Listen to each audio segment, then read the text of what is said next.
Assalamu alaikum students. Today we will start with our next topic, that is potential energy. Energy is the ability to do work.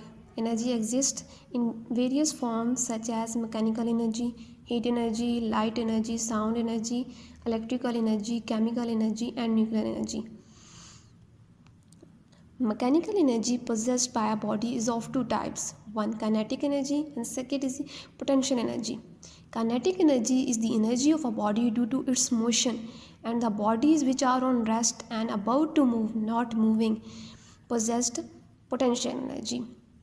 For example, an apple on a tree is capable to do work as it falls. एक body जो rest पे है that can also do work. For example, an apple has ability to fall down. So here is the definition of potential energy. The energy possessed by a body due to its position is known as potential energy. And examples of potential energies are: stored water possesses potential energy due to its height.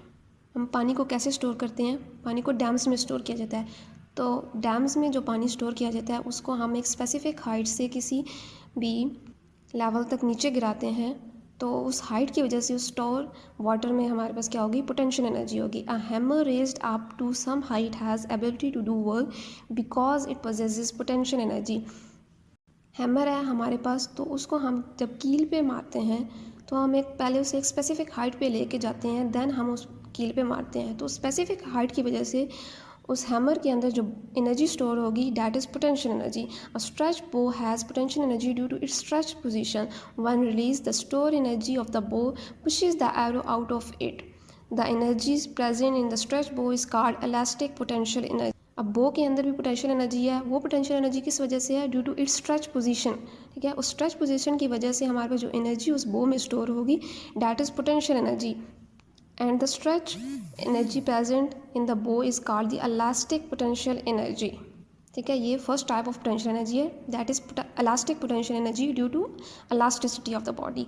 The potential energy possessed by a hammer due to its height. The energy present in the body due to its height is called the gravitational potential energy. Hammer में हमारे पास potential energy थी और due to it's height थी। ठीक है, तो उस height की वजह से हमारे पास जो उस हैमर में एनर्जी स्टोर होगी that is gravitational potential energy.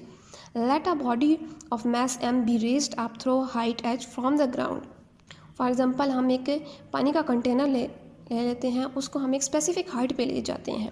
ठीक है, तो ग्राउंड लेवल से उस स्पेसिफिक हाइट तक जो उसने डिस्टेंस कवर किया है डैट इज़ एच, और उस कंटेनर के अंदर जो वर्क डन हुआ है that is store in the form of potential energy. The body will acquire potential energy equal to the work done in lifting it to the height h. So potential energy is equal to work done, and work done is equal to F dot S. So potential energy is equal to F into H. अब उस container के अंदर हमारे पास जो energy store हुई थी वो height की वजह से थी, और हाइट की वजह से हमारे पास क्या होती है? ग्रेविटेशनल पोटेंशियल एनर्जी होती है। तो हम क्या करेंगे? F की जगह W को प्लेस कर देंगे, and W is equal to mg. So potential energy is equal to mgh. Thus, the potential energy possessed by a body with respect to ground is mgh and is equal to the work done in lifting it to the height h. Here are some examples of potential energy. First example: a body of mass 50 kg is raised to a height of 3 meter. What is its potential energy? अब हमारे पास इस body का मास दे दिया है that is 50 kg and height भी बता दी है that is 3 मीटर। तो हम पोटेंशियल एनर्जी का फॉर्मूला यूज़ करके पोटेंशियल एनर्जी की वैल्यू कैलकुलेट कर लेंगे। Potential energy is equal to mgh. Place the values है, m is equal to 50 kg, g is equal to 10 metre per second and h is equal to 3 metre. So multiply all these values and we get 1500 joule. Our next topic is forms of energy. अब हमारे पास energy की different forms हैं: mechanical energy, electrical energy, light energy, nuclear energy, chemical energy, sound energy, heat energy. First, mechanical energy. The energy possessed by a body both due to its motion और position is called mechanical energy. Water running down a stream. Water किसी भी जो नदी से बह रहा है, wind हवा, a moving car, a lifted hammer, a stretch bow, a catapult और compressed spring. catapult हमारे पास गुलेल और स्प्रिंग में हमारे पास जो एनर्जी है that is mechanical energy. Next heat energy. Heat is a form of energy given out by hot bodies. Heat हमारे पास energy की वो टाइप है जो हमारे पास हॉट बॉडी से आती है. Large amount of heat is obtained by burning fuel. ठीक है, हम ईंधन को जलाते हैं तो हमारे पास large amount of heat energy produce होती है. Heat is also produce when motion is opposed by frictional forces like rubbing of hands. The foods we take provide us heat energy. The sun is the main source of heat energy. Next, electrical energy. Electricity is one of the widely used form of energy.